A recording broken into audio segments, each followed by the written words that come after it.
Assalamualaikum warahmatullahi wabarakatuh.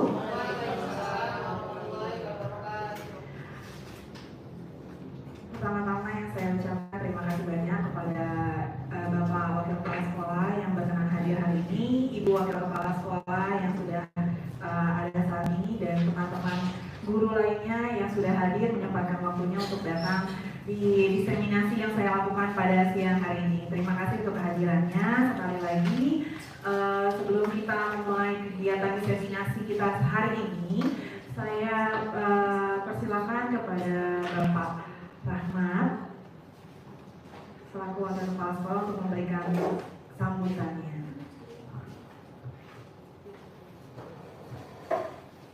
Assalamualaikum warahmatullahi wabarakatuh.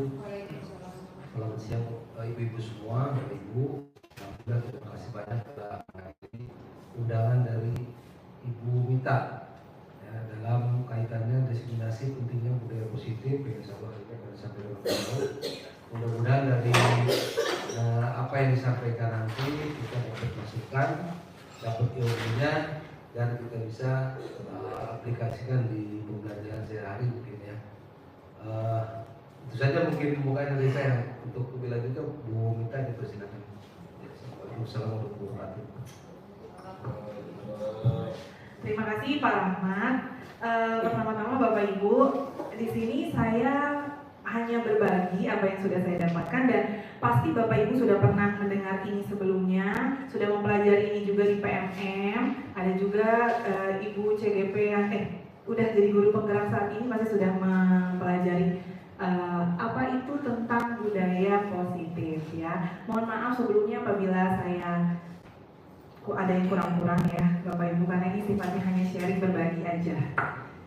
Nah, selanjutnya kita masuk ke konsep inti budaya positif Bapak Ibu. Jadi pada materi tentang budaya positif di sini ada 6. Ada disiplin positif dan nilai-nilai kebajikan universal, kemudian ada motivasi, hukuman, penghargaan, dan restitusi. Selanjutnya ada keyakinan kelas, ada kebutuhan dasar manusia, ada 5 posisi kontrol restitusi, dan yang terakhir ada segitiga restitusi. Jadi dalam membangun budaya positif di sekolah, diusahakan kita harus menerapkan 5 ini, atau kita memahami 6 ini, mohon maaf, 6 ini, mulai dari nilai-nilai kebajikan universal yang kita tanamkan, kemungkinan selanjutnya apa itu motivasi, hukuman, penghargaan, dan restitusi, keyakinan kelas, dan lain sebagainya. Kita langsung masuk aja ke materi yang pertama, Bapak Ibu. Nah, di sini kita ada miskonsepsi tentang teori kontrol.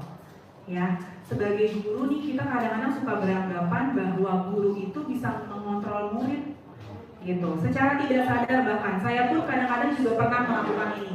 Ilusi ini atau guru yang mengontrol murid ini ibaratnya seperti apa yang guru katakan murid pasti akan lakukan. Entah itu dengan paksaan ataupun penghargaan. Entah itu dengan reward, bintang, dan sebagainya. Nah, itu di situ guru berpikir kalau seorang guru tuh pasti bisa mengontrol muridnya. Pasti bisa, nggak mungkin enggak. Mau dengan cara positif ataupun dengan cara negatif. Kemudian ada ilusi bahwa semua penguatan positif efektif dan bermanfaat. Ini juga kadang-kadang suka salah Bapak Ibu.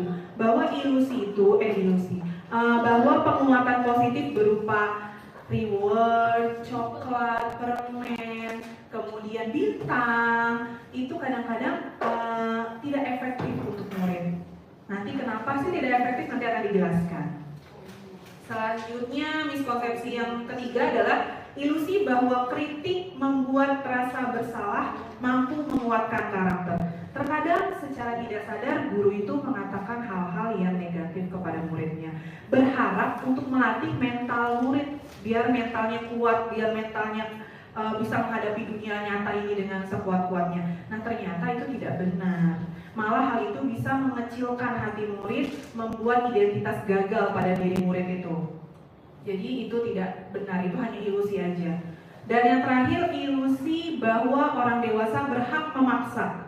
Ini bukan hanya terjadi pada di sekolah saja, mungkin untuk anak kita di rumah juga bisa berlaku, bahwa orang dewasa itu berhak untuk memaksakan kehendaknya. Yang saya ingat Bahkan mungkin ilmu parenting sekarang tuh pasti bilang kita nggak bisa mendidik anak kita di zaman dulu kita dididik, tidak bisa. Kita harus mendidik anak kita sekarang di zamannya yang sekarang, dengan kondisi psikologis yang sekarang, dengan terpaan media sosial dan lingkungan masyarakat yang sekarang. Jadi kalau orang dewasa itu bisa memaksa anak atau orang lain, itu tidak benar. Itu hanya miskonsepsi tentang teori kontrol. Nah, mengubah paradigma stimulus respon ke pendekatan teori kontrol. Jadi sebelumnya itu adalah stimulus respon teorinya, kemudian berubah ke teori kontrol. Yang pertama, stimulus respon di sini, realitas atau kebutuhan kita itu sama. Kita menyamaratakan semua kebutuhan kita. Padahal di teori kontrol, realitasnya kebutuhan kita itu berbeda-beda. Si A butuhnya beda, si B butuhnya beda. Jadi tidak bisa disamakan. Selanjutnya, semua orang melihat hal yang sama. Sedangkan teori kontrol yang asli, setiap orang memiliki gambaran yang berbeda-beda. Cara pandang saya dengan cara pandang Ibu Leni pasti berbeda. Gitu. Jadi tidak bisa disamaratakan. Yang ketiga, kita mencoba mengubah orang agar berpandangan sama dengan kita. Padahal kita seharusnya memahami pandangan orang lain tentang dunia. Jadi kita harus menempatkan posisi kita di posisi orang lain. Jangan kita melihat dari kacamata kita aja. Kita harus memposisikan kita ada di posisi dia juga. Jadi kita bisa paham. Selanjutnya, perilaku buruk dilihat sebagai suatu kesalahan. Sedangkan pada teori kontrolnya, semua perilaku itu pasti punya tujuan. Mau itu perilaku buruk, mau itu perilaku baik, pasti ada tujuannya untuk memenuhi kebutuhan hidupnya. Ya, jadi itu pasti ada tujuannya. Selanjutnya, orang lain bisa mengontrol saya, sedangkan yang seharusnya hanya saya yang bisa mengontrol diri saya. Gitu. Ya, jadi orang lain itu nggak bisa mengontrol diri kita. Seperti halnya waktu itu pernah di seminasi Bu Fitria, kita disuruh membuka kepalan tangan, ingat nggak Bapak Ibu? Disuruh pegang kertas, terus kita gimana caranya teman kita harus buka. Bujuk-bujuk boleh, dimarahin boleh, tapi kenyataannya kalau dia nggak mau buka kepalan tangan itu, ya udah dia nggak akan mau buka. Gitu.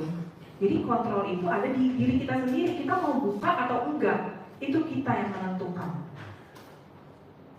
Selanjutnya, pemaksaan ada pada saat bujukan itu gagal. Jadi biasanya kalau guru nih udah bujuk-bujuk nih anaknya, ayo dong masuk sekolah yang rajin, ayo dong ikuti peraturan sekolah. Ujung-ujungnya kalau anak itu gagal, nggak mau masuk terus, akhirnya apa paling ancamannya? KJP-nya ibu copot ya, pasti kayak gitu ujung-ujungnya. Jadi itu akhirnya pemaksaan, gitu.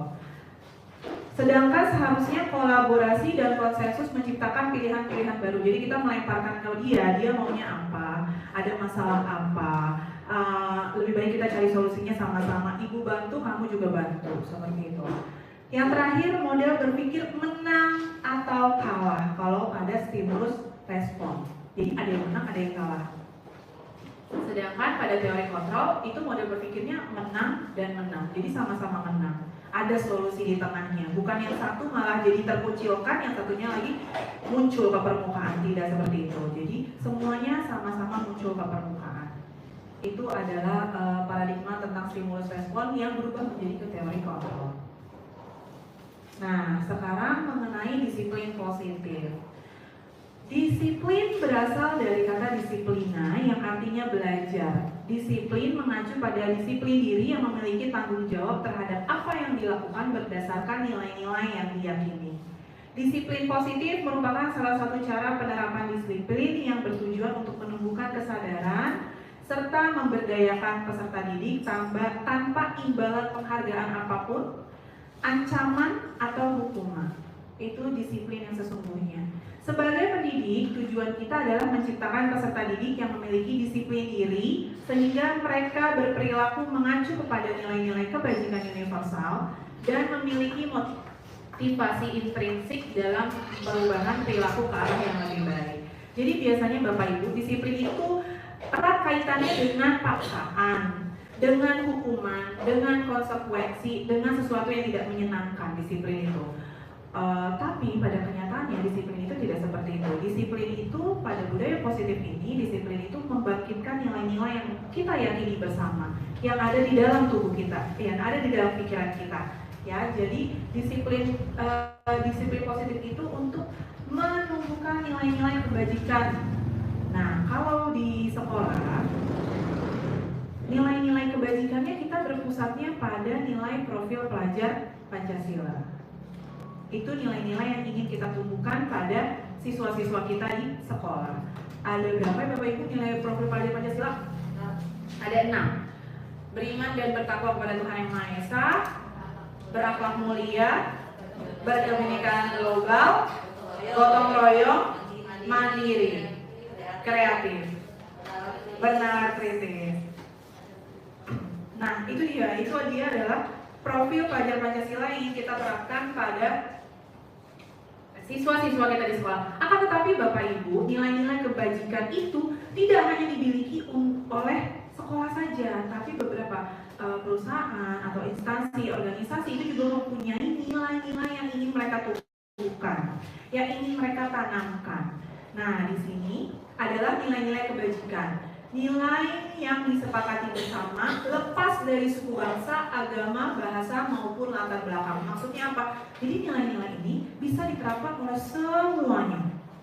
Tidak hanya untuk murid saja, tapi untuk guru juga bisa. Tidak hanya untuk guru saja, untuk kepala sekolah juga bisa. Bahkan untuk orang tua, masyarakat juga bisa. Jadi ini kebajikan yang universal. Kita sepakati sebagai keyakinan atau nilai-nilai yang universal. Nah, di sini ada contoh nilai kebajikan institusi dan organisasi. Yang pertama tadi yang profil pelajar Pancasila ya Bapak Ibu, yang sudah kita sedang terapkan sampai terus kita terapkan, itu adalah profil pelajar Pancasila. Selain itu ada juga nilai kebajikan dari IBO Friendly Year Free Program atau PAP, yaitu adalah toleransi, ada rasa hormat, integritas, mandiri, menghargai, antusias, empati, keingintahuan, kreativitas, kerjasama, percaya diri, dan komitmen. Itu pada organisasi PAP. Itu yang mereka ingin tumbuhkan dan mereka yakini. Kemudian di organisasi yang lain yaitu keterampilan hidup atau life skill, dapat dipercaya, lurus hati, pendengar yang aktif, tidak merendahkan orang lain, dan memberikan yang terbaik dari dirinya. Ini adalah nilai-nilai kebajikan universal yang bisa diterapkan oleh semua orang. Maksudnya apa sih nilai-nilai kebajikan ini? Nilai-nilai ini yang ingin kita tumbuhkan. Seperti misalnya dalam profil pelajar Pancasila, beriman dan bertakwa kepada Tuhan Yang Maha Esa. Kegiatan apapun yang dilakukan di sekolah ini pasti orientasinya untuk menanamkan itu, untuk membuat anak-anak yakin terhadap Tuhan dan memiliki akhlak yang mulia. Seperti itu. Selanjutnya contohnya yang lain adalah kreatif. Apapun kegiatan yang kita lakukan di sekolah ini, kita pasti menginginkan menumbuhkan anak itu mempunyai nilai-nilai kreatif dalam dirinya atau mandiri dalam melakukan kegiatan-kegiatan yang ada di sekolah, dengan harapan kelak di masyarakat keyakinan akan nilai kreatif, berakhlak mulia, mandiri itu tertanam kuat di dalam diri mereka dan dapat mereka implementasikan di kehidupan kenyataan mereka di masyarakat. Gitu. Jadi itu adalah nilai-nilai kebajikan. Nah, selanjutnya kita masuk ke pertanyaan pemantik. Hukuman dapat mendisiplinkan anak. Bagaimana menurut Bapak Ibu? Apakah Bapak Ibu setuju dengan hukuman dapat mendisiplinkan anak? Tidak. Boleh dong sharing Bu, Bapak kenapa ya milih tidak? Ini tidak ada salah ya Bapak Ibu, ini kita hanya sharing aja. Karena terkadang juga saya berpikir ya seperti itu gitu. Boleh dong ada yang sharing nih, kenapa sih hukuman dapat mendisiplinkan anak? Tadi ada yang jawab tidak, ada yang mau berpendapat kenapa tidak? Bu Fitria mau berpendapat? Yang lain dulu baik. Oh, boleh nih silakan Bu. Hukuman itu nggak bisa mendisiplinkan anak. Karena apa? Karena anak akan takut pada saat itu aja. Itu jadi nggak ada, dia nggak akan jadi disiplin, cuma jadi takut sama gurunya gitu aja.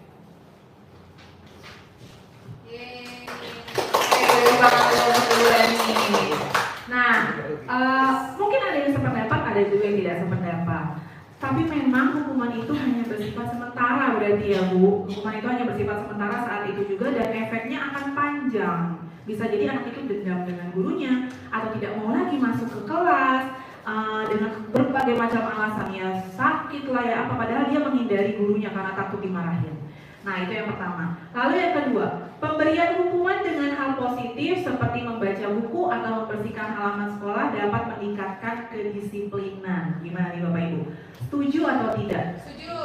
Setuju. Kenapa setuju? Dengan membaca buku dan membersihkan halaman sekolah dapat meningkatkan kedisiplinan. Kenapa setuju? Menurut saya dengan pemberian hukuman secara positif akan menimbulkan budaya positif di dalam diri anak. Oke baik, terima kasih Bu Milia. Berarti kalau hukumannya itu positif, berarti akan berdampak yang positif juga untuk anak ya Bu, akan berkesan juga nih untuk anak. Nah selanjutnya yang ketiga, memberikan penghargaan dapat meningkatkan motivasi belajar. Penghargaan bisa coklat, bisa permen, bisa bintang. Nah kira-kira benar atau tidak nih, memberi penghargaan dapat meningkatkan motivasi belajar? Tidak. Ada yang tidak, ada yang benar. Yang benar dulu ya, kenapa? Kira-kira. Tapi kenyataannya ya Bapak Ibu, kalau kita kasih bintang, mereka semangat kan? Semangat. Iya kan, apalagi kalau dikasih coklat. Cepat. Gimana Pak? Tempo belajarnya cepat. Tempo belajarnya jadi cepat. Pokoknya bapaknya ngomong apa? Tenaga untuk puas mendapatkan itu. Nah iya benar. Jadi makin fokus ya Pak ngikutin pelajaran kita. Pokoknya kalau ada coklat, ada guru yang makan coklat, pokoknya cepet banget ya jawabnya. Ranking 1 semuanya kalau bisa.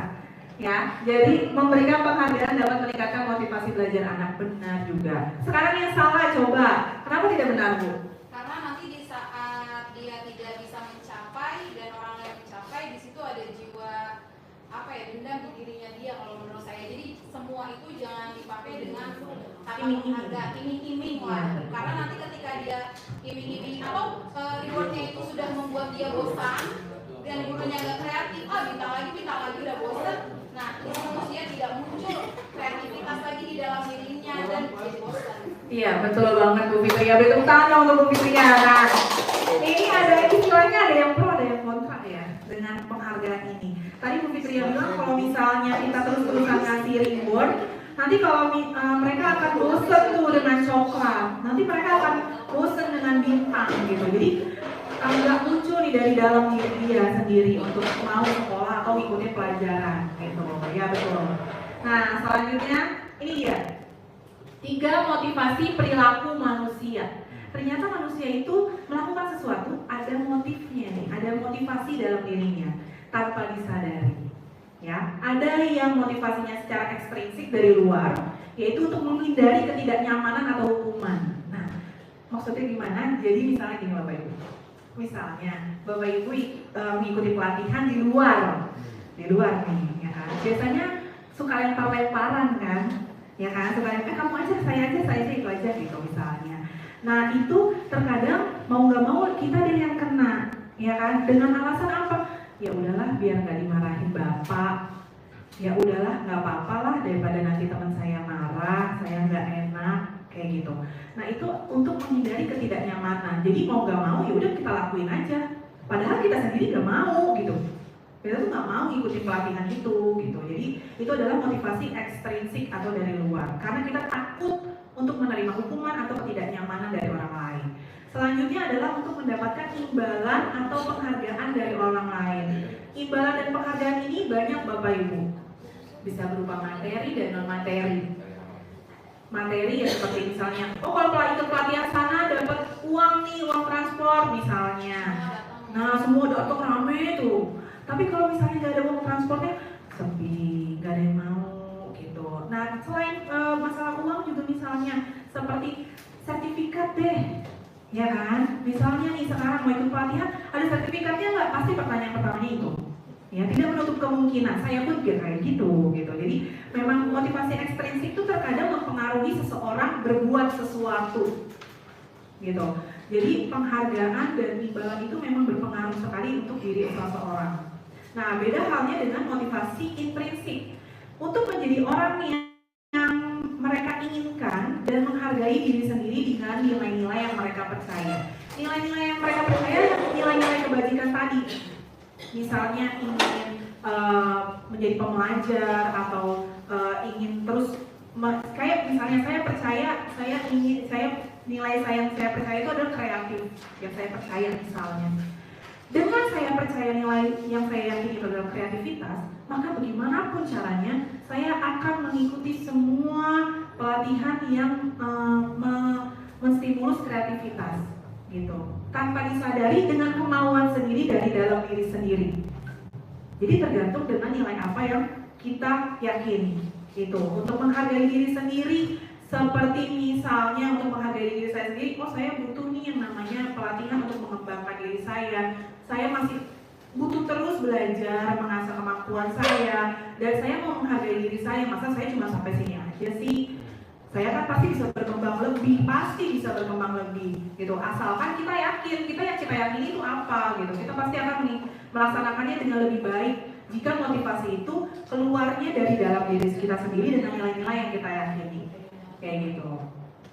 Nah, di sini ada hukuman, ada konsekuensi, dan ada yang namanya restitusi. Ada 3 nih Bapak Ibu. Ini mungkin biasanya pernah kita lakukan. Yang pertama itu hukuman.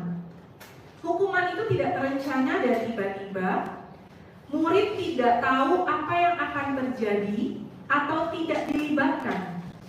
Kemudian bersifatnya satu arah, hanya dari guru ke murid aja. Kemudian berupa hukuman fisik atau psikis, bisa berupa tindakan dan ucapan verbal. Itu hukuman. Tidak terencana, tiba-tiba aja datang terlambat. Kemudian anaknya disuruh lari keliling lapangan dengan alasan meningkatkan kedisiplinan, karena terlambat jadi lari, ayo 10 kali putaran, atau tidak mengerjakan PR. Yang tidak mengerjakan PR berdiri di depan, ya kan? Berdiri di depan atau kerjakan PR-nya di luar. Nah, itu adalah tindakan yang hukuman. Muridnya nggak tahu apa-apa muridnya, jadi hanya gurunya aja spontan, gitu, spontan aja dari dalam mulutnya. Ya, itu adalah hukuman. Ya. Lalu konsekuensi. Nah, ini ada bedanya nih antara hukuman dengan konsekuensi. Kalau hukuman itu tidak terencana, kalau konsekuensi itu terencana. Terencana dan disepakati sesuai peraturan, murid tetap dibuat tidak nyaman, tapi sikap guru selalu memonitor murid. Terencana sesuai peraturan. Sekolah kita pasti punya peraturan, entah itu seragam, keterlambatan, kedisiplinan, dan yang lain-lainnya pasti ada. Nah, tapi ada juga konsekuensinya kan. Nah, itulah bedanya dengan hukuman. Kalau konsekuensi ada peraturannya dulu nih. Kamu ingat nggak apa peraturan kalau misalnya datang terlambat? Apa konsekuensinya? Nah, itu berarti dia yang sedang diterapkan adalah konsekuensi atau bukan hukuman, tapi konsekuensi karena ada peraturannya. Lalu murid tetap tidak nyaman, tetap aja dia tidak nyaman. Mau ngelakuin apapun tetap aja dia nggak nyaman, entah itu dia malu atau rendah diri atau kecil hati. Itu dia konsekuensi. Yang terakhir adalah restitusi. Proses menciptakan kondisi bagi murid untuk memperbaiki kesalahannya, dan proses berkolaborasi yang mengajarkan murid untuk mencari solusi sendiri.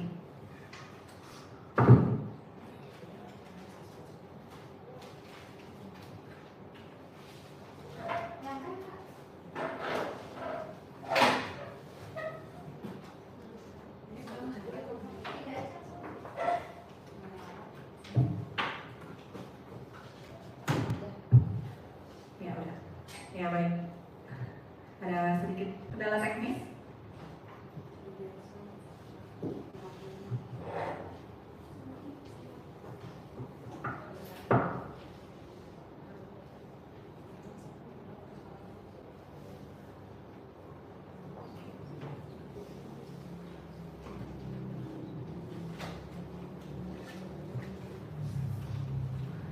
Ya, itu restitusi. Proses menciptakan kondisi bagi murid untuk memperbaiki kesalahannya. Jadi bukan hanya menghukum saja, tapi dia juga harus cari solusinya.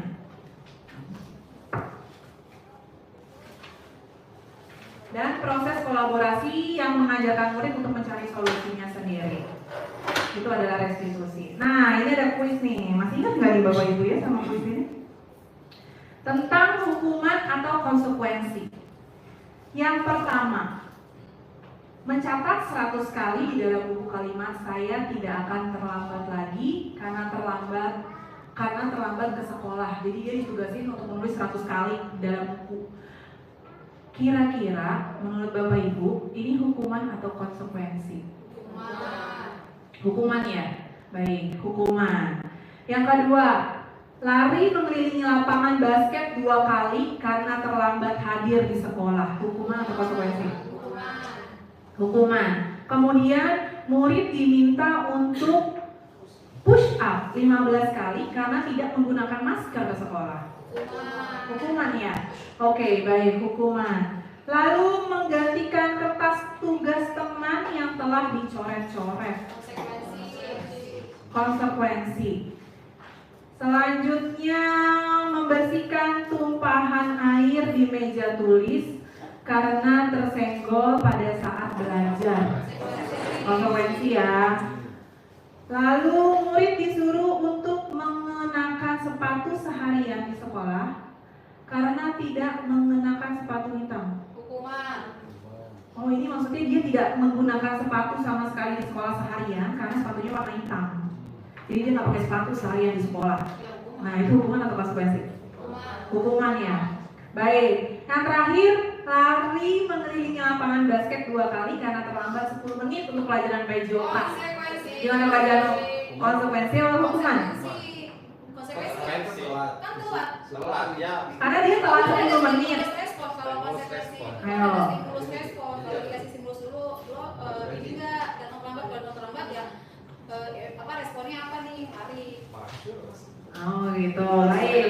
Karena kalau menurut Bu Fitri ya, karena dia udah terlambat 10 menit, jadi konsekuensinya lari. Berarti dia ini adalah konsekuensi, gitu alasannya. Nah, baik, kita lihat ya Bapak Ibu.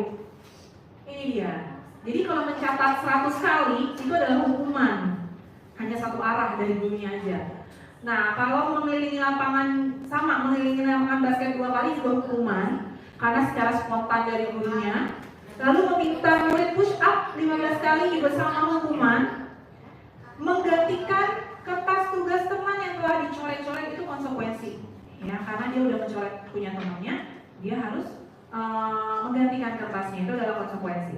Lalu membersihkan tumpahan air di meja tulis karena tersenggol, itu adalah konsekuensi. Kamu harus mengelapnya, ibaratnya itu adalah konsekuensi atas apa yang sudah dia lakukan. Kemudian murid disuruh untuk tidak mengenakan sepatu seharian, itu adalah hukuman. Yang jelas ini akan mengecilkan diri murid di depan teman-temannya, akan mengucilkan dan merendahkan dia di depan teman-temannya. Bisa jadi anak ini nggak mau keluar seharian dari dalam kelas nih. Nah, yang terakhir mengelilingi lapangan basket 2 kali karena terlambat 10 menit, itu adalah konsekuensi. Ya, terima kasih Bapak Ibu. Selanjutnya kita masuk nih, apa sih kalau kayak gitu perbedaan antara hukuman dan konsekuensi? Nah, di sini dari buku Restitution dan Gozen, The 5 Position of Control dari Yayasan Pendidikan Luhur, dikatakan bahwa hukuman dan konsekuensi itu memiliki perbedaan. Kalau hukuman sesuatu yang menyakitkan yang harus terjadi, kalau konsekuensi sesuatu yang harus terjadi. Jadi kalau konsekuensi tidak terlalu menyakitkan, intinya gitu.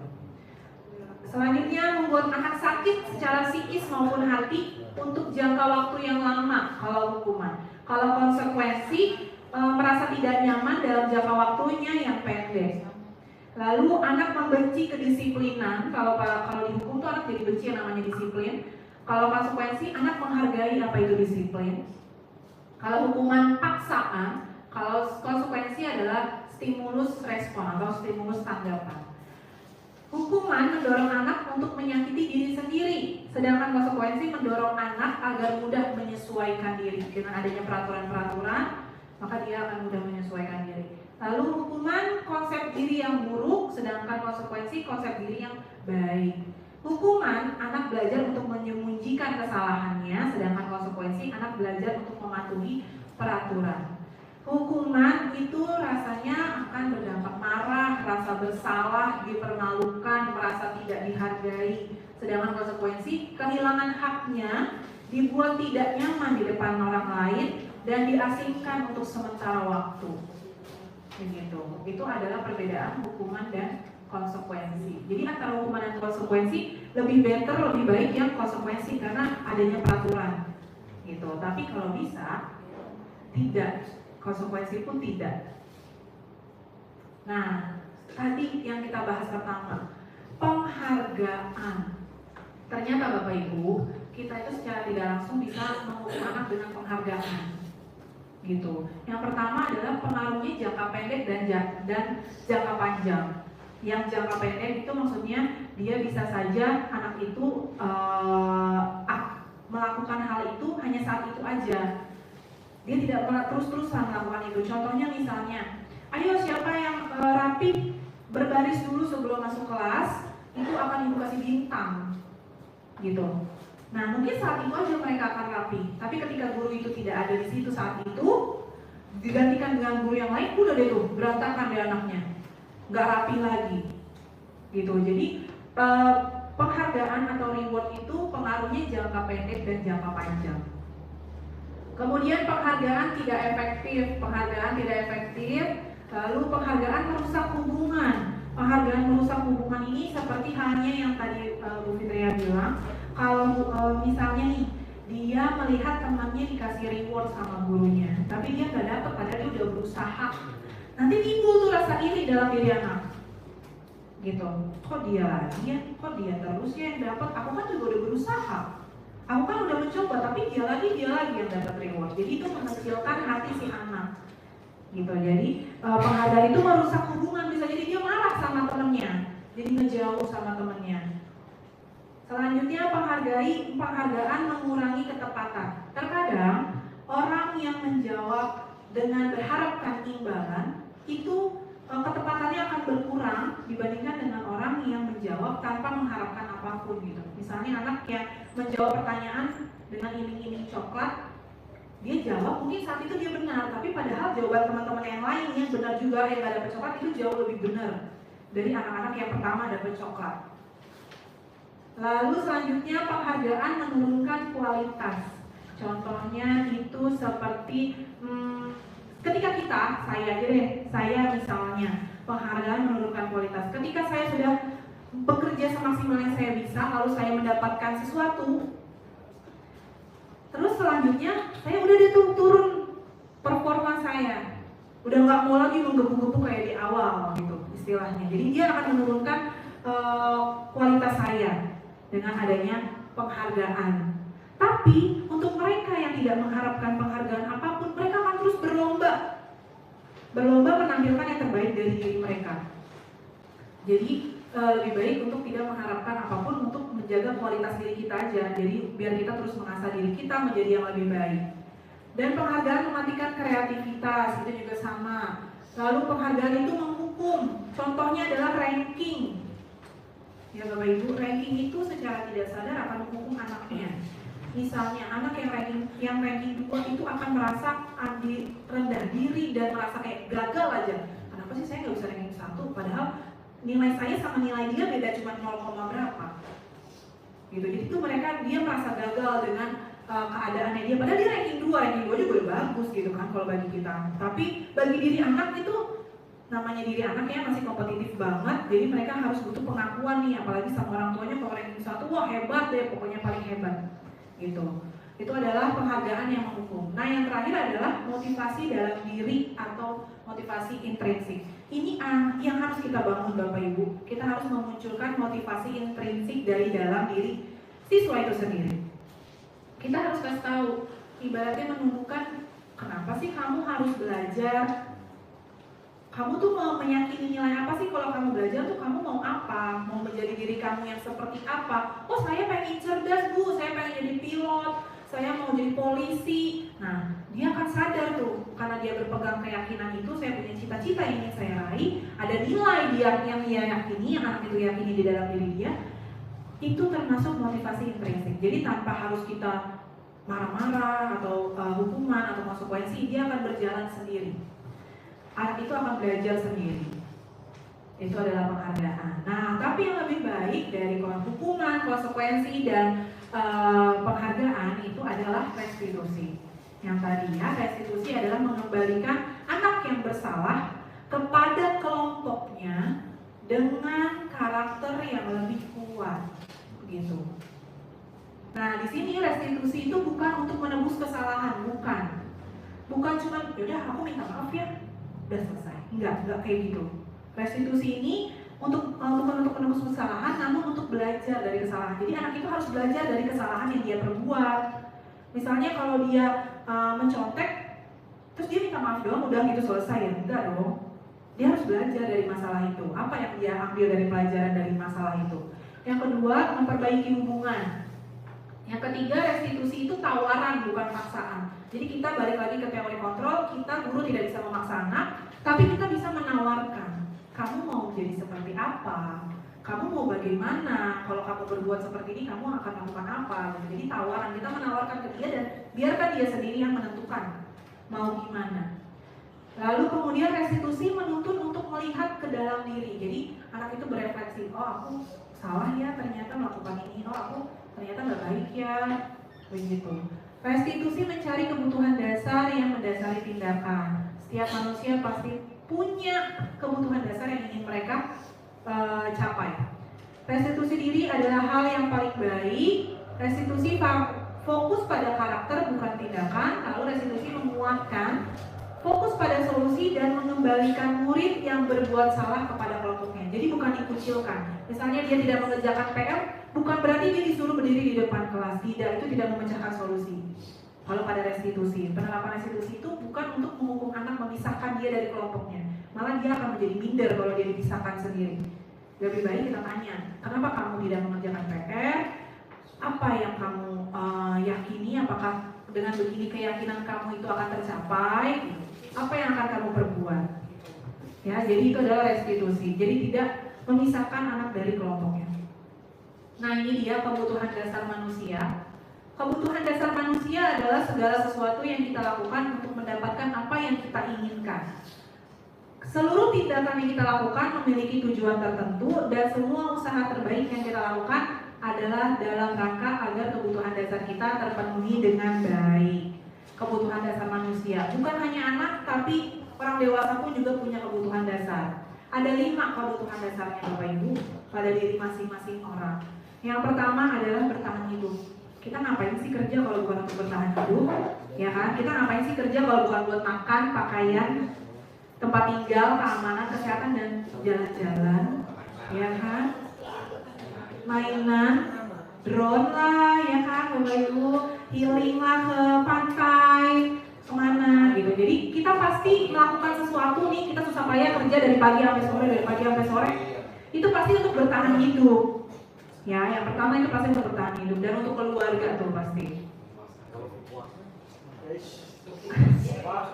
Lalu selanjutnya adalah kebutuhan dasar manusia yang kedua adalah kasih sayang dan rasa diterima. Jadi seseorang melakukan sesuatu itu terkadang untuk memenuhi rasa kasih sayang yang dia tidak dapatkan. Gitu. Di rumah misalnya, anak ini di sekolah itu jahil banget sama temannya. Wah, luar biasanya jahil. Apa aja dimainin punya temannya, pokoknya diusilin. Nah, itu kenapa setelah ditelusuri guru itu bertanya kepada orang tuanya, ternyata di rumah orang tuanya sibuk banget, nggak pernah ketemu, ya kan? Aduh, hati-hati deh, khususnya saya juga harus hati-hati nih. Ya, jadi kalau orang tua itu berpengaruh itu terhadap anak. Jadi kasih sayang kita terhadap anak itu harus total. Jadi anak ketika di sekolah sudah tangki cintanya itu udah full, gitu ibaratnya. Jadi di sekolah mereka udah gak usil lagi ke anak, ke teman-temannya yang lain. Rasa kasih sayang dan rasa diterima itu ada yang dipedulikan, berbagi, kerjasama, menjadi bagian dari kelompok. Jadi dia gak minderan nih di sekolah. Kalau kita lihat anak kita minder, itu harus kita baca nih, oh kenapa ya dia minder? Biasanya dia nggak pernah minder. Itu pasti ada salah satu kebutuhan dasar yang hilang dari diri. Lalu kebutuhan dasar manusia yang ketiga adalah penguasaan. Penguasaan nih Bapak Ibu.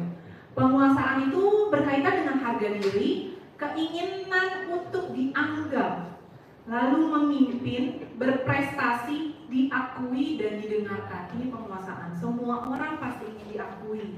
Semua orang pasti ingin memimpin, setidaknya memimpin diri dia sendiri. Kemudian semua orang pasti ingin dianggap, pasti. Nah, ini adalah kebutuhan dasar manusia. Jadi kalau kita melihat orang lain itu agak marah-marah lah, atau misalnya menjatuhkan orang lain, atau misalnya melakukan hal yang tidak baik, kita bisa menganalisis dari 5 kebutuhan dasar ini. Kebutuhan dasar apa nih yang hilang dari diri dia? gitu, atau yang kurang dari diri dia. Yang keempat adalah kebebasan. Kebebasan ini mencakup mandiri, memiliki pilihan, mencoba hal yang baru maupun mengembalikan arah dirinya. Kebebasan ini seperti yang kita lakukan sekarang, Bapak Ibu, yang dicanangkan itu pembelajaran berdiferensiasi, ya kan? Nah, itu memenuhi kebutuhan dasar manusia yang memiliki pilihan. Jadi kita yakin kemarin bahwa setiap anak itu kebutuhannya berbeda-beda, kebutuhan anak itu tidak sama, dan bakat mereka sama. Akhirnya diciptakan namanya pembelajaran berdiferensiasi untuk anak itu sendiri.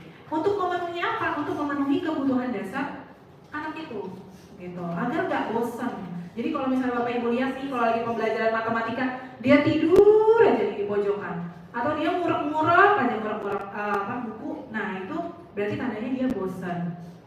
Ada sesuatu kebutuhan yang tidak sesuai dengan dia. Yang terakhir adalah kesenangan, bermain, humor, antusiasme, dan tertawa. Setiap orang pasti ingin memenuhi ini semua. Bermainnya pasti, sampai kita sekarang pun kita masih ingin bermain, ya kan? Pasti ingin bermain. Kemudian pengen humor deh, jangan kaku-kaku banget lah, humor dikit, ya kan? Jangan kerja mulu lah, ya kan? Kita ini kan insan, bukan seekor sapi, ya kan? Ada kan lagunya? Saya nyanyi. Nah, ya, terus antusiasme dan tertawa gitu. Jadi jangan lupa tertawa ya Bapak Ibu. Mau kerjanya sebanyak apapun, ya ketawain aja dulu, ya kan? Masalah santai banget itu urusan belakangan lah, yang penting happy aja dulu ngejalaninnya. Nah, selanjutnya 5 posisi kontrol guru. Guru itu punya 5 posisi kontrol. Yang pertama adalah penghukum. Kemudian ada pembuat merasa bersalah. Kemudian ada teman, pemantau, dan manajer, gitu. Nanti kita bisa analisis nih, berefleksi ke diri kita sendiri. Kita ini ada di diri yang mana ya? Ada di posisi kontrol yang mana ya? Nah, yang pertama adalah penghukum. Contohnya kayak gini Bapak Ibu, seperti teori tadi hukuman, sama seperti ini posisi kontrol. Jadi kalau penghukum itu guru dikit-dikit marah, awas ya kamu, awas, awasnya kadang-kadang nunjuk-nunjuk ini. Awas ya kamu, udah ibu bilang gak ada dengar. Terus udah gitu sampai kayak gini, sampai kayak gini kan, betul pinggang. Apa kamu? Gak dengar juga kata ibu, misalnya kayak gitu ya. Karena menjual. Oh iya. Ya itu nggak boleh. Itu terlalu anarkis, ya. Jadi gitu. Biasanya jangankan anak ya Bapak Ibu, saya secara pribadi kalau ditunjuk saya nggak suka, gitu. Tapi terkadang saya juga suka. Ini nih jari ini suka enteng sekali menunjuk orang, gitu kan. Jadi mohon maaf nih untuk yang sering saya tunjuk. Iya gitu ya. Berarti harus kayak gini ya langsung ya. Nah iya boleh. Saya suka nggak bisa mengontrol juga jari saya, gitu. Jadi kita harus terus berefleksi lah, belajar gitu ya. Ngurangi nih karena saya juga sering kayak gini. Tanpa sadar ngomong kayak gini gitu. Ini nggak boleh ibaratnya. Iya, apalagi ke anak kecil ya kan. Ke anak saya sendiri tentunya. Ya ini nggak boleh, nunjuk nggak boleh, itu nggak baik. Itu penghukum. Jadi membuat anak tuh jadi rendah diri gitu. Jadi negatif aja kayak ide kok saya gagal banget ya kayak di depan guru saya ya gitu. Kok saya gak berguna banget gitu hidup ini gitu. Jadi itu nggak boleh. Nah, pembuat merasa bersalah. Kalau pembuat merasa bersalah tuh kayak misalnya gini, pembuat merasa bersalah. Kok kamu ngecewain ibu lagi sih? Kemarin udah ibu maafin, sekarang kok kamu ngulangin lagi? Ibu kecewa banget deh kalau kayak gitu. Caranya tuh ibu udah gak tau lagi deh ibu mau gimana ke kamu. Ya, gak boleh juga kayak gitu. Tapi terkadang secara keceplosan kita ngomong kayak gitu ya Bu. Saya pun juga mengakuinya, terkadang saya juga suka ngomong kayak gitu. Dan itu tidak boleh. Iya. Banyak banget kan konfliknya kan di sekolah ini. Ya, kita gak boleh membuat orang merasa bersalah. Nah, selanjutnya teman nih, teman. Ya, teman. Terkadang kita suka asik banget nih sama murid tanpa kita sadari gitu kan. Bahkan saking asiknya itu murid berani merangkul kita. Atau colek-colek, pak, buk. Nah, terkadang tuh. Jadi dia nggak tahu batasannya antara guru dengan teman, antara dia dengan teman, antara dia dengan guru. Jadi dia udah lost aja gitu menganggap kalau guru gue teman gue nih bisa kayak gini gue. Kalau gue terlambat dikit, udah Pak, cincin saya Pak, bisa lah saya masuk Pak, misalnya kayak gitu, ya kan? Nah itu juga nggak baik tuh yang kayak gitu. Kalau guru sebagai teman, lalu guru sebagai pemantau. Guru sebagai pemantau itu biasanya gurunya itu berpatokan dengan peraturan sekolah. Berpatokan dengan peraturan sekolah, kayak misalnya datang ke sekolah tepat waktu. Guru itu pasti udah apa peraturannya? Apa peraturan sekolah kita? Terus kamu tahu kan konsekuensinya kalau kamu datang terlambat? Nah itu guru pemantau. Besok guru itu nongkrong lagi di pagar, ngeliatin lagi ini si A terlambat nggak nih hari ini? Ya kan? Tuh kan terlambat lagi kan? Apa ibu bilang? Ya kan? Misalnya gitu. Kamu lagi yang terlambat. Ya kan? Kamu lagi yang gak ngerjain PR. Aduh saya juga karena sebagai gitu ya kan? Itu adalah pemantau. Jadi dikit kita harus melihatnya terus di murid kita nih siapa yang ngelakuin kesalahan. Nah itu pasti kena lagi sama kita ibaratnya. Gitu. Itu adalah pemantau. Capek kayaknya kalau guru jadi pemantau ya ngeliatin terus gitu kan. Nah yang terakhir adalah manajer. Nah manajer ini seperti manajer ya Bapak Ibu. Sebenarnya manajer ini dia lebih berpihak ke, kalau dalam perkantoran ke bawahannya gitu. Kalau kita itu ke murid kita lebih berpihaknya. Jadi dipanggil. Kalau mau marah jangan di depan umum, dipanggil anaknya, ditanya kenapa kamu melakukan kayak gini, kenapa alasannya, apakah kamu tidak pakai sepatu, kenapa alasannya, gitu. Apakah takutnya kan nggak punya uang ya untuk beli sepatu, atau misalnya itu juga alhamdulillah kan pakai sepatu. Terkadang dia itu juga sepatu boleh dikasih ibaratnya gitu kan. Jadi kita harus tahu dulu nih, seorang manajer tuh harus tahu kesalahan yang diperbuat itu alasannya kenapa. Lalu bisa nggak kita perbaiki nih sama-sama ya Bapak Ibu, sama-sama. Bukan kita lempar gitu aja ke anaknya, udah kamu benerin aja sendiri, enggak. Tapi kita sama-sama belajar. Anak itu juga belajar, kita juga belajar. Jadi sama-sama membangun si anak itu percaya diri lagi. Jadi dia nggak merasa minder dengan adanya support kita, sang guru ini. Itu adalah manajer. Jadi si anak ini bisa kembali ke kelompoknya lagi sama. Jadi manajer ini adalah posisi kontrol yang baik untuk restitusi yang tadi. Nah, ini adalah contoh penerapan 5 posisi kontrol guru dengan kasus siswa yang terlambat datang ke sekolah. Jika posisi kontrolnya itu adalah penghukum, maka anak itu akan disuruh hormat pada bendera selama 1 jam. Kalau guru itu sebagai penghukum posisinya. Udah kamu hormat bendera 1 jam ya, ibu tungguin. Nah, gitu. Nah, kalau pembuat merasa bersalah, itu pasti ngomongnya kayak yang tadi. Berapa kali ibu harus memberitahu kamu kalau kamu selalu saja mengecewakan ibu? Berapa kali? Nah, ibu harus ngomong. Berbusa burung ibu nak, misalnya kayak gitu kan. Capek ibu ngomong sama kamu. Apa lagi kamu lagi? Nah, itu membuat rasa bersalah. Iya, kelihatan di sini. Selanjutnya, yang ketiga adalah posisi teman. Bukan murid. Murid ya. Teman, ayo dong ikut peraturan sekolah. Terus tolonglah bantu ibu sekali ini saja. Ya sudah, tidak apa-apa, lain kali jangan berbuat seperti ini lagi ya. Gitu. Itu yang teman. Yang mungkin ya.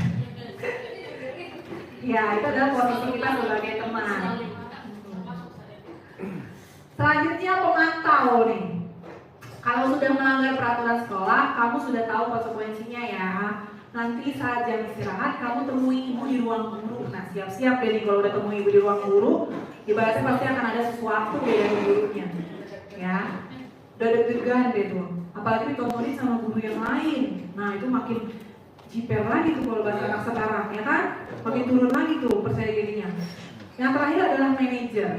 Apakah kamu sudah tahu kesalahan kamu? Kira-kira bagaimana kamu untuk memperbaiki kesalahan kamu? Jadi anak itu diakui gitu. Kalau dia tuh berbuat salah, ibu mengakui kamu buat salah.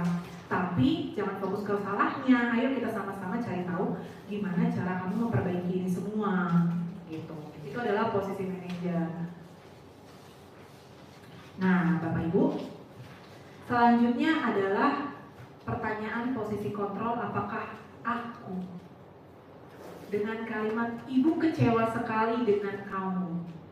ibu kecewa sekali dengan kamu. Itu posisi kontrol yang mana dari 5 tadi? Kan 5 tadi ada merasa bersalah, teman. Yang mana? Ya, pembuat Pembuat merasa bersalah ya. Ibu kecewa sekali dengan kamu, ya betul, itu adalah pembuat merasa bersalah. Lalu kamu tidak pernah benar melakukannya. Nah, 5 posisi kontrol tadi. Ada manajer.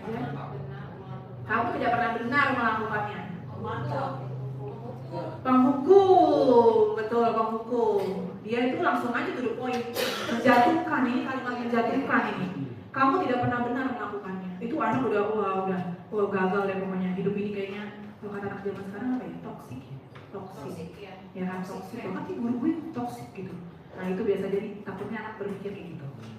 Nah selanjutnya, ayo lakukanlah demi ibu ya. Nah ini teman ya, betul teman. Lalu apakah kamu mau mendapatkan stiker bintang hari ini? Nah ini apa nih kira-kira? Ayo, apakah kamu mau mendapatkan stiker bintang hari ini? Manajer atau pemantau? Pemantau. Karena ada iming-iming nih, ada iming-iming stiker gitu. Jadi dia pemantau. Selanjutnya, bagaimana kamu bisa menyelesaikan masalah ini? Nah ini manajer, sama-sama cari solusi. Menyelesaikan masalah dengan solusi. Nah lanjut, kamu selalu yang paling terakhir. Nah itu membuat merasa bersalah. Ya betul, kamu selalu yang paling terakhir itu adalah membuat merasa bersalah. Jangan dibanding-banding. Jangan. Lalu yang selanjutnya, kamu tidak akan mendapatkan bintang bila tidak menyelesaikan tugas ini. Lagi-lagi ada reward di sini. Berarti dia adalah pemantau. Kemudian berapa kali sih ibu sudah mengatakan kepada kamu? Berapa kali sih ibu udah ngasih tahu kepada kamu? Nah, merasa bersalah. Kemudian ingat bukan apa yang telah ibu lakukan untuk kamu? Ingat bukan apa yang saya lakukan untuk kamu? Teman. Jadi ibaratnya gurunya ibu udah ngasih apa aja untuk kamu tuh, udah dikasih, masih juga kamu salah nah itu. Jadi dia udah merasa kayak teman. Selanjutnya, kamu tidak akan pernah berhasil dalam kehidupan ini. Waduh, jahat banget ini omongannya. Kamu tidak akan pernah berhasil dalam kehidupan ini. Iya, nama belajarnya apa? Berarti penghukum ya. Ini jahat banget ini, jangan sampai nih. Nah, selanjutnya apa rencanamu untuk menyelesaikan ini? Manajer, betul sekali. Terima kasih Bapak Ibu. Bapak Ibu udah mulai tercerahkan nih posisi kontrol mana yang mau diterapkan ya. Selanjutnya keyakinan kelas. Keyakinan kelas nih, kita mau tahu ajaran baru nih. Seru banget nih bikin keyakinan kelas nih. Nah, keyakinan kelas, kenapa sih keyakinan kelas bukan peraturan kelas? Kenapa? Kenapa ya keyakinan kelas bukan peraturan kelas? Kenapa ya?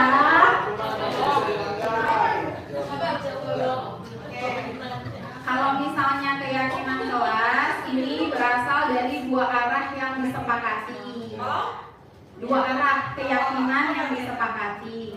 Kalau peraturan kelas itu mutlak dari guru yang mengatur keadaan kelas. Makanya di setiap awal tahun pembelajaran baru kita buat kesepakatan. Kesepakatan itulah yang memunculkan keyakinan. Tapi nggak sekedar udah aja keyakinan di print, ditaruh besar-besar, tempel di kelas. Tapi keyakinan kelas juga bukan dari guru. Contoh, kita judulnya keyakinan kelas, tapi anaknya nggak ngerti. Nah itu juga salah. Sekian dan terima kasih. Luar biasa. Terima kasih banyak ya. Terima kasih banyak. Iya oke. Dapat dibilang jawabannya poin. Nggak boleh kan pengadaan itu tidak baik pengadaan itu. Nanti menurunkan kualitas ya. Jokes itu hanya jokes. Disclaimer aja disclaimer. Ya. Jadi benar kata Bu Fitri ya. Iya, tenang aja. Masih ada abangnya di situ ya. Masih ada dia di situ. Masih.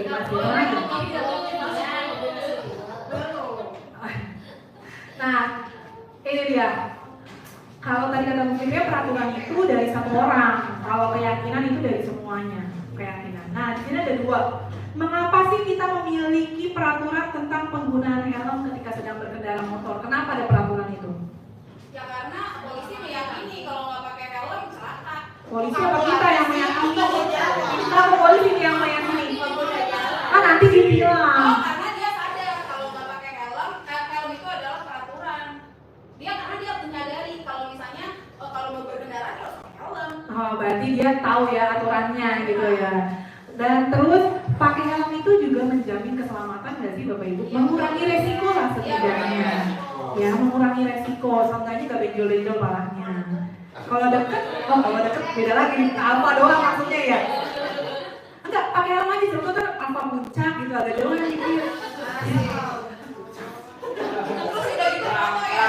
Iya, itu foto. Cepet gitu kan. Nggak usah diposting, nggak usah. Dokumen pribadi aja. Iya.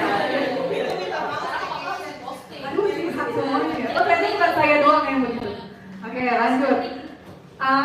Tadi yang pertama peraturan menggunakan helm itu karena udah yakin ya. Kita yakin kalau itu akan mengurangi resiko kecelakaan kita atau melindungi kita untuk keselamatan kita. Yang kedua, mengapa kita memiliki peraturan tentang mencuci tangan setelah beraktivitas? Sari mau jawab Bu, katanya Bu. Ada apa? Sari, coba dibantu. Kan gua nomor 1 yang mau gua jawab, baru ambil. Mengapa kita memiliki peraturan tentang mencuci tangan setelah beraktivitas? Mengapa sih?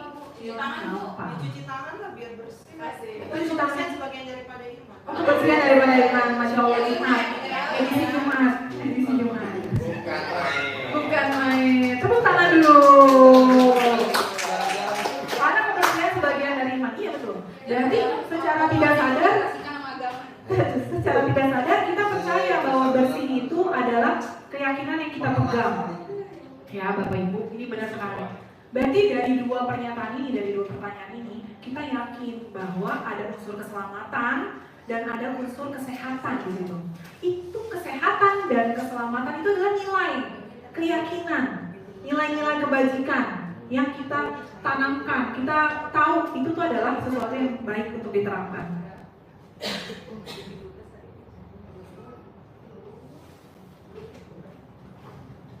Nah, ini dia keyakinan kelas.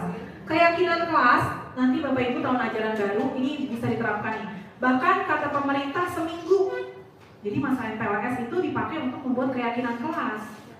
Sampai kita yakin betul tentang keyakinan kelas ini. Yang pertama, bersifat abstrak dari peraturan yang lebih rinci dan konkret, yaitu keyakinan kelas. Lalu berupa pernyataan universal. Kemudian menggunakan kalimat yang positif, tidak negatif sama sekali, tapi harus positif kalimatnya. Kemudian semua warga kelas ikut berkontribusi dalam pembuatan keyakinan kelas. Jadi nggak ada yang pasif, diam aja, dan gurunya harus tarik diri, jangan maunya dominan terus gurunya, tidak. Tapi biarkan anak-anak yang membuat keyakinan ini sendiri.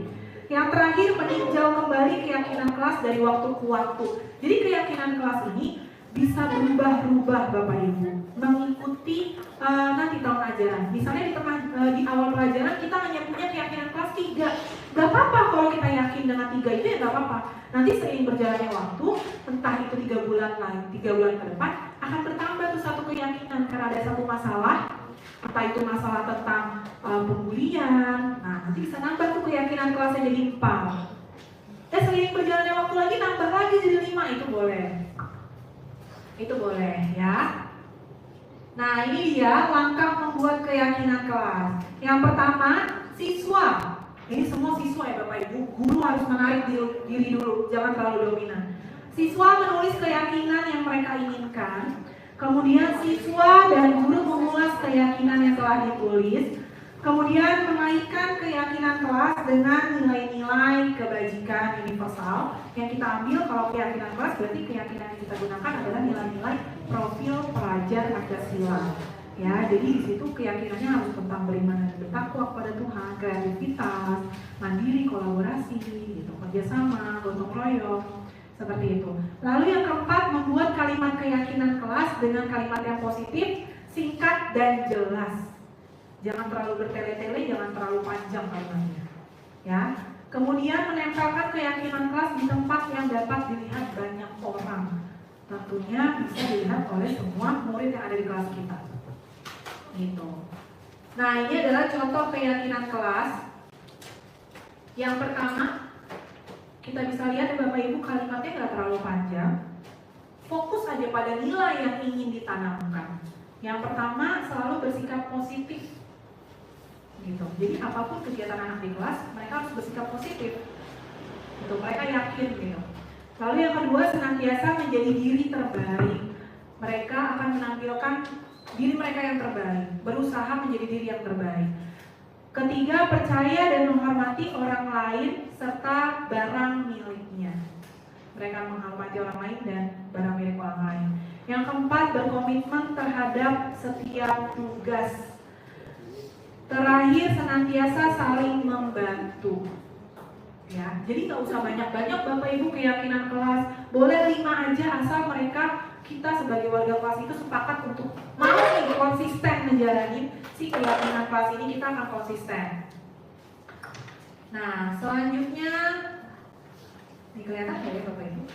Nilai kebajikan apa yang ada dalam kelas di bawah ini? Nilai-nilai kebajikan yang kayak tadi, disiplin, tanggung jawab, terus kesehatan, keselamatan, kebersihan, itu nilai-nilai kebajikan. Nah, dalam peraturan selalu kembalikan buku ke tempatnya. Keyakinan kelas apa yang ingin dimunculkan? Disiplin. Oke, ada lagi selain disiplin? Mengembalikan buku ke tempatnya. Tanggung jawab bisa. Disiplin bisa. Jadi dari satu peraturan atau keyakinan kelas ini, kita bisa menanamkan 2 nilai keyakinan, yaitu disiplin dan tanggung jawab. Selanjutnya, dilarang mengganggu orang lain. Dilarang mengganggu orang lain. Di sini nilai apa nih yang ingin kita tanamkan? Saling menghormati, betul. Terus apa lagi? Dilarang mengganggu orang lain, ada lagi nggak nih? Saling menghormati, saling menghargai, ya, betul. Lalu selanjutnya, hadir di sekolah 5 menit sebelum pembelajaran dimulai. Nilai apa nih? Disiplin, ya. Tanggung jawab juga betul, bisa. Mandiri. Kemudian dilarang melakukan kekerasan. Bully nih biasanya. Nah, ini nilai apa yang ingin kita tanamkan ke anak? Dilarang melakukan kekerasan. Oh ya, melakukan kekerasan, dilarang melakukan kekerasan. Apa tuh nilai apa? Nilai keamanan ya Bapak Ibu. Jadi anak-anak tuh yakin dia datang ke sekolah, ke kelas itu aman, nggak akan dibully, nggak akan disakiti oleh temannya atau di tindakan yang tidak menyenangkan. Kemudian bergantian atau menunggu giliran. Bergantian atau menunggu giliran. Nilai keyakinan apa nih? Kerjasama, betul. Disiplin, betul. Ya, sama nih. Jangan berlari di kelas atau koridor. Keamanan, keselamatan, betul. Tapi Bapak Ibu, kalau kita perhatikan di sini peraturannya itu masih terkadang menggunakan kalimat negatif. Dimulai dari kata jangan, dilarang. Nah, itu kalau bisa dihindari, malah harus dihindari. Misalnya, dilarang berlari di dalam kelas, lebih baik diganti jadi berjalan lebih aman. berjalan dengan aman, boleh. Ya, itu boleh. Jadi kata dilarang, jangan itu hindari sekali Bapak Ibu. Karena otak manusia itu terkadang kalau dilarang malah makin jadi gitu. Jadi kalau bisa makin penasaran, makin dilarang makin penasaran, makin hayu aja dikerjain. Ya, jadi harus dikurangi itu kata jangan dan dilarang. Nah, yang terakhir Bapak Ibu dalam budaya positif ini adalah penerapan segitiga restitusi. Ini bisa diterapkan Bapak Ibu. Saya pun masih belajar untuk menerapkan ini di kelas, untuk menyelesaikan masalah-masalah yang terjadi di kelas saya dengan anak saya, anak murid saya. Jadi tahapan segitiga restitusi ini adalah proses menciptakan kondisi bagi murid untuk memperbaiki kesalahan mereka sehingga mereka bisa kembali kepada kelompok mereka dengan karakter yang lebih kuat. Ya, jadi nanti akan ada penerapan yang sudah saya lakukan bisa sedikit menjadi gambaran Bapak Ibu semua.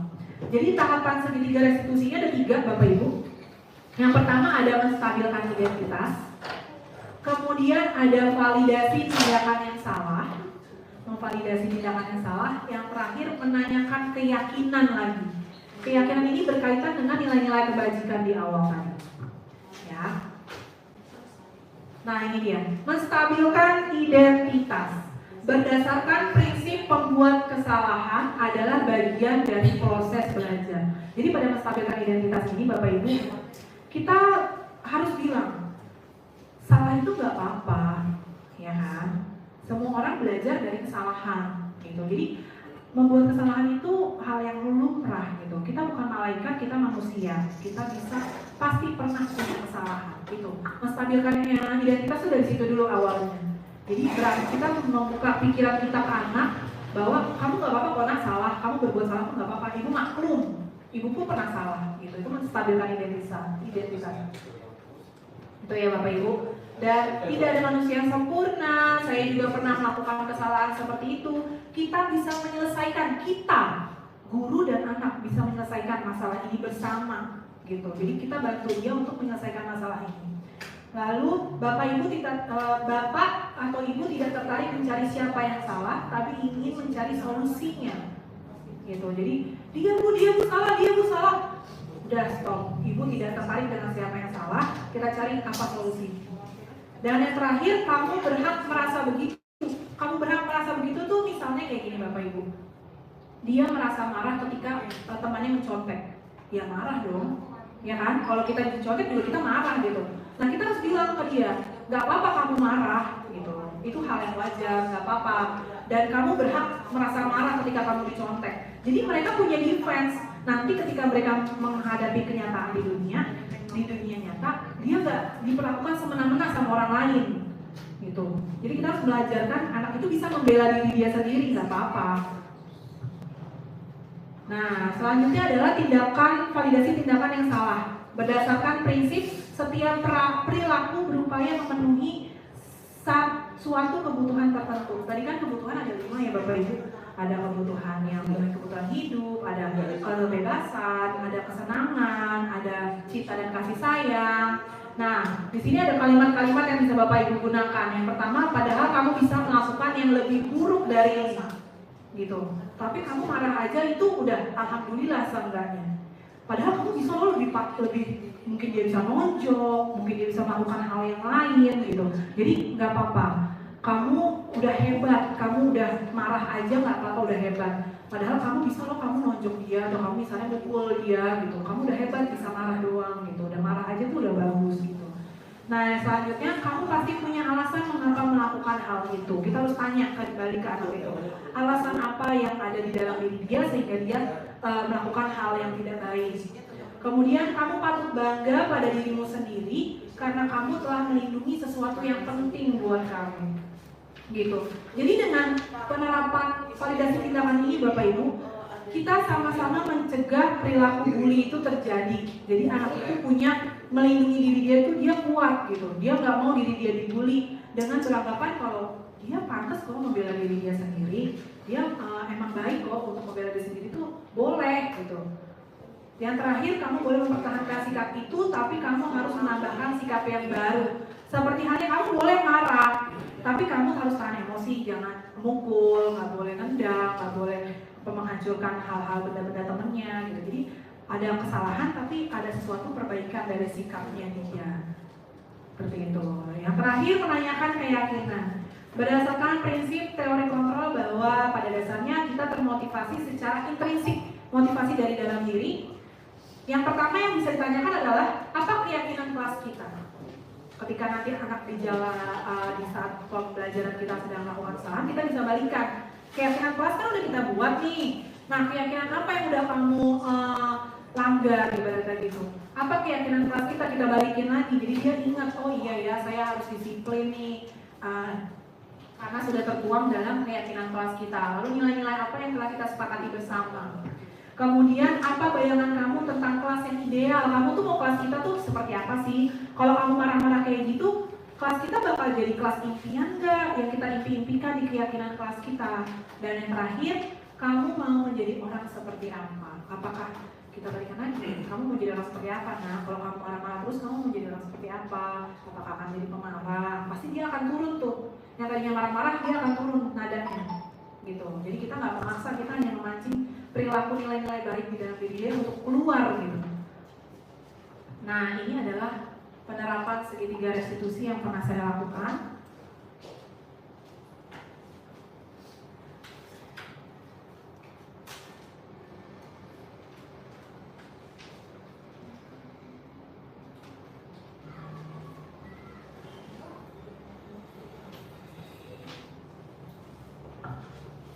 Ada sponsor, Oh iya. ada sponsor. Endorse ya. Ada suaranya. Speaker itu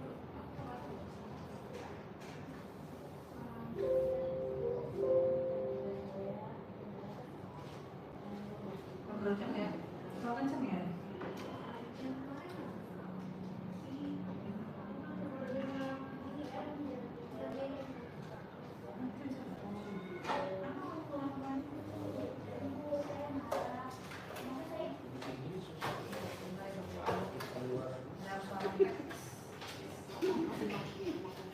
Coba saya pengen antara Bu Eli dan si Fadil di videokan. ada.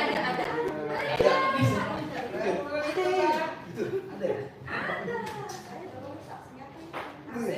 Oh, nggak pesan dari si Fadil. Langsung ternyata.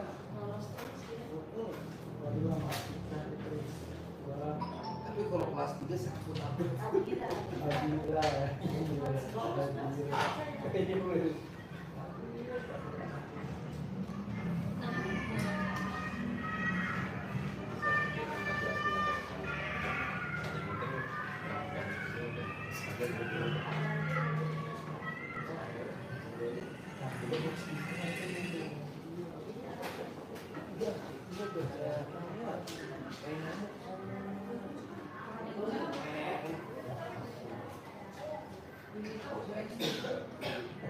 Udah mindful ya.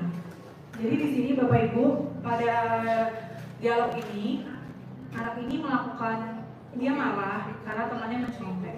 Ini adalah Lulu, ya namanya adalah Lulu anak ini. Dia marah karena temannya mencontek. Akhirnya dia menggebrak meja, marah-marah sama temannya.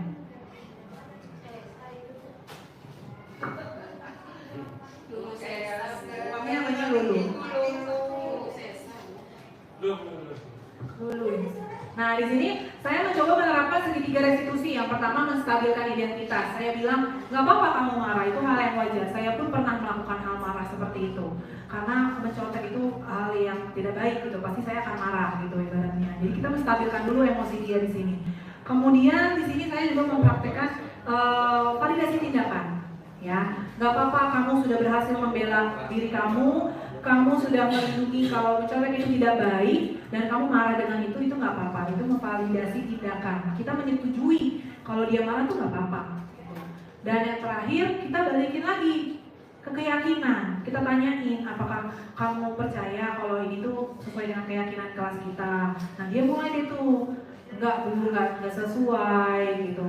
Terus kira-kira keyakinan apa yang sudah dilewatkan atau dilanggar, yaitu saling menghargai Bu. Saya sudah melanggar keyakinan saling menghargai misalnya.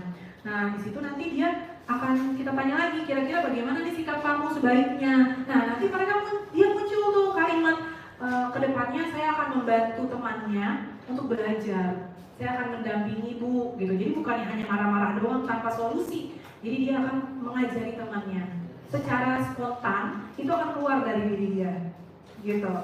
Akan keluar dari diri dia sendiri tanpa kita suruh. Terkadang kan guru nyuruh ya, udah kamu ajarin dong temennya gitu. Padahal dia juga nggak mau ngajarin. Jadi harus memunculkan motivasi intrinsik dari dalam diri dia. Nah, penutupnya dalam program penerapan disiplin positif, hendaknya guru memiliki standar kepribadian, profesional, sosial yang baik, di mana guru mampu merefleksi dirinya dalam posisi kontrol saat ini, bagaimana perjalanan dirinya menjadi among atau manajer yang menuntun murid-muridnya menjadi insan yang mandiri, merdeka, dan bertanggung jawab. Begitu Bapak Ibu ya. Jadi ini adalah budaya positif tentang budaya positif. Nah, terima kasih. Nah, terima kasih Bapak Ibu. Tapi sebelumnya saya mau dong ada yang berefleksi gitu. Kira-kira gimana nih pembelajaran hari ini? Ya kan? Gimana nih sesuatu yang saya sharing hari ini gitu? Pembelajaran biasanya. Ya, gimana? Terus gimana perasaannya? Apa yang sudah diketahui hari ini? Terus gimana perasaannya? Ayo dong.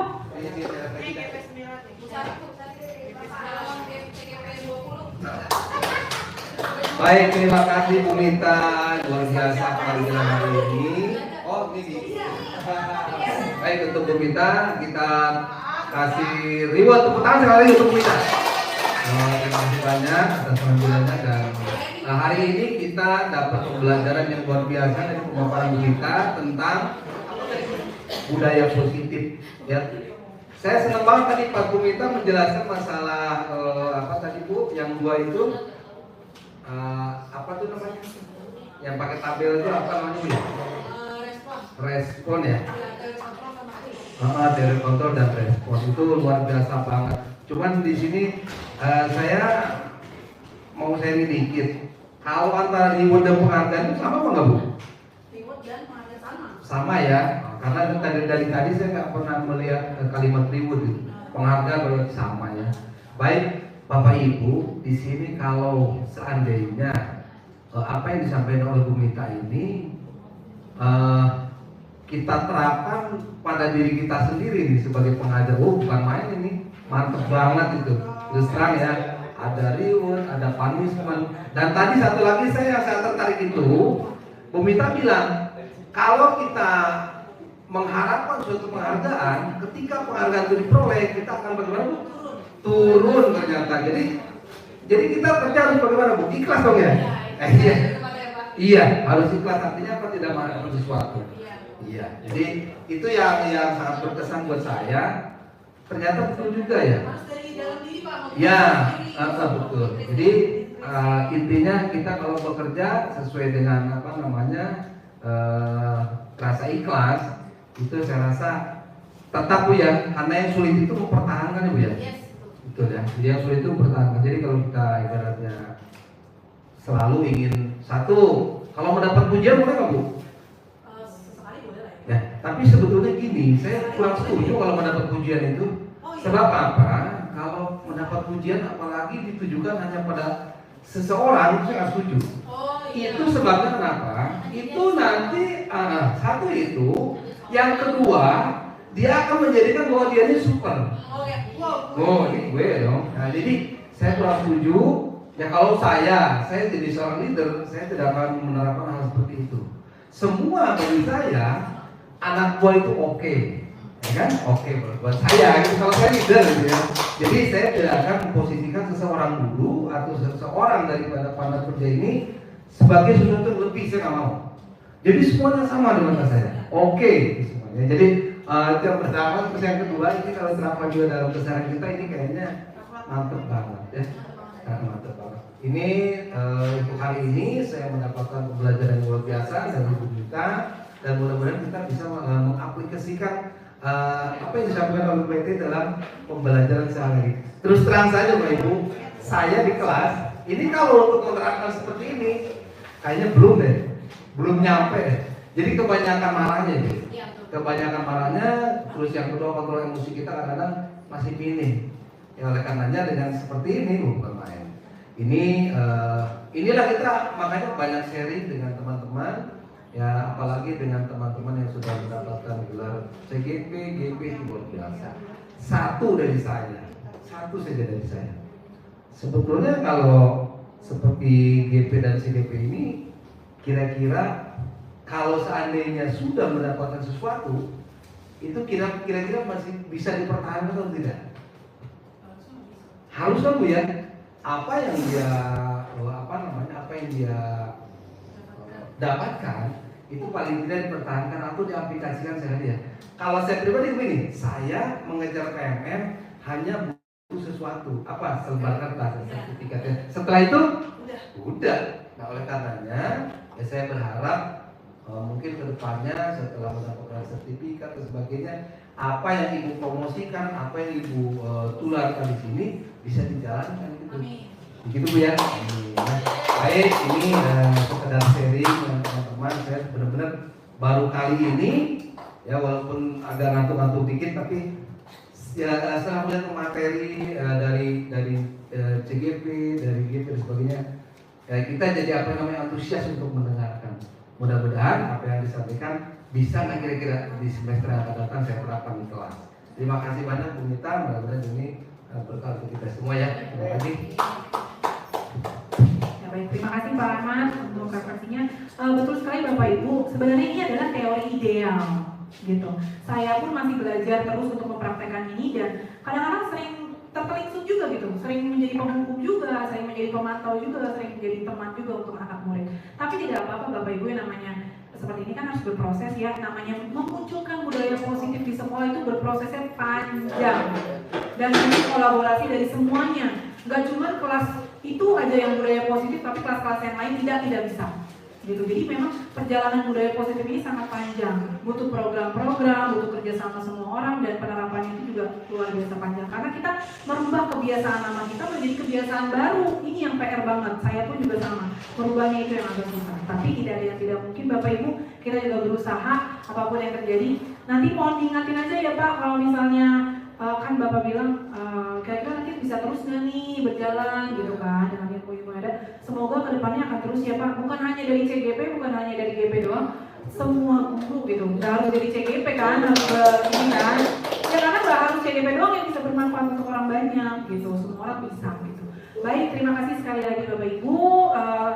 Kita tutup dulu kegiatan kita hari ini dengan membaca Alhamdulillah. Sekali lagi saya ucapkan terima kasih banyak sudah hadir menyempatkan waktunya dalam diseminasi saya hari ini, siang hari ini. Kurang lebihnya saya mohon maaf. Wabillahi taufiq wal hidayah. Wassalamualaikum warahmatullahi wabarakatuh.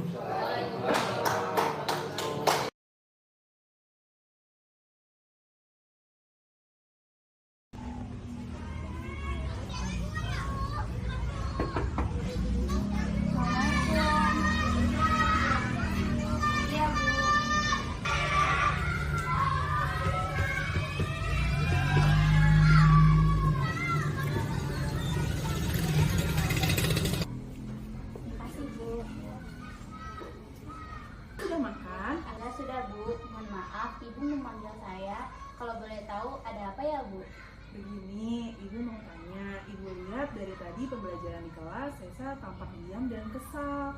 Kalau boleh bercerita, memangnya ada apa? Iya Bu, dalam melihat tugas saya dan saya kesal. Oh begitu ceritanya. Kalau Ibu jadi Sesa, Ibu juga pasti akan kesal. Tapi apa yang Sesa lakukan kepada Bella? Saya meneriaki Bella dan menggebrak meja. Oh begitu. Kenapa kamu melakukan itu? Ya itu tadi Bu, saya marah. Masa saya diam saja melihat tugas saya dicontek? Saya kan sudah bekerja keras menyelesaikannya dan Bella tidak mau berusaha sendiri. Ibu memaklumi hal itu. Ibu juga sangat mengapresiasi bahwa Lulu tidak sampai memukul Bella. Nah, sekarang coba kita pikirkan bersama apakah tindakan yang Lulu lakukan sudah sesuai dengan keyakinan kelas kita? Tidak Bu. Lalu keyakinan kelas apa yang sudah Lulu langgar? Saling menghormati dan menghargai teman. Pintar sekali. Lalu apakah Lulu bersedia untuk memperbaiki kesalahan ini? Saya bersedia. Bagaimana cara Lulu agar bisa memperbaiki kesalahan ini? Saya harus bersabar dan menahan amarah. Selain itu saya juga akan membantu Bella jika Bella kesulitan dalam belajar. Nah, hebat sekali Lulu. Berarti kamu harus tetap semangat belajar ya. Nah, sekarang bel istirahat sudah selesai. Nah, Lulu boleh kembali ke kelas. Terima kasih ya Lulu. Selamat Bu.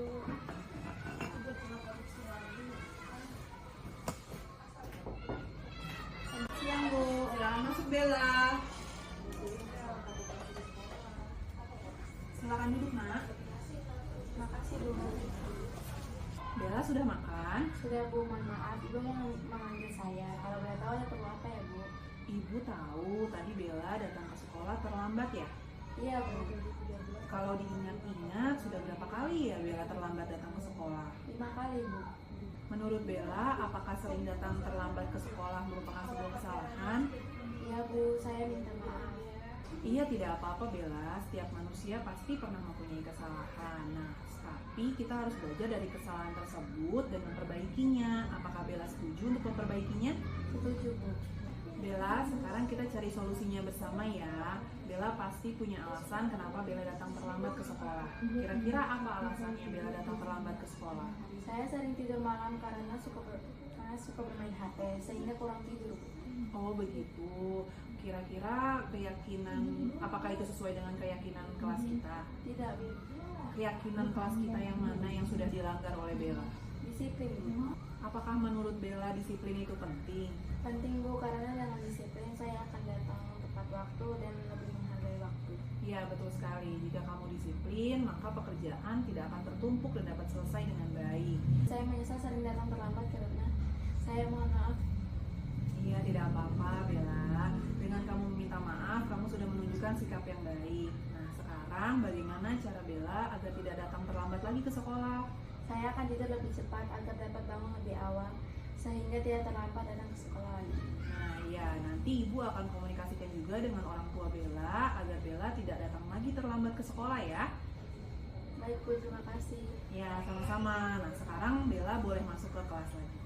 Terima kasih ya Bella. Ya Bu, sama-sama.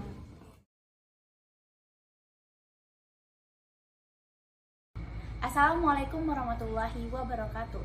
Perkenalkan, nama saya Lulu, saya dari SDN Pinangranti 01. Setelah berbicara dengan Bu Mita, saya merasa lebih tenang dan lebih lega. Di kemudian hari saya lebih sabar dalam menghadapi masalah. Terima kasih. Wassalamualaikum warahmatullahi wabarakatuh. Nama saya Bella. Selamat siang, nama saya Bella dari SDN Pinangranti 01. Setelah berbicara dengan Bu Mita, saya akan lebih disiplin lagi dan lebih menghargai waktu di kemudian hari. Terima kasih.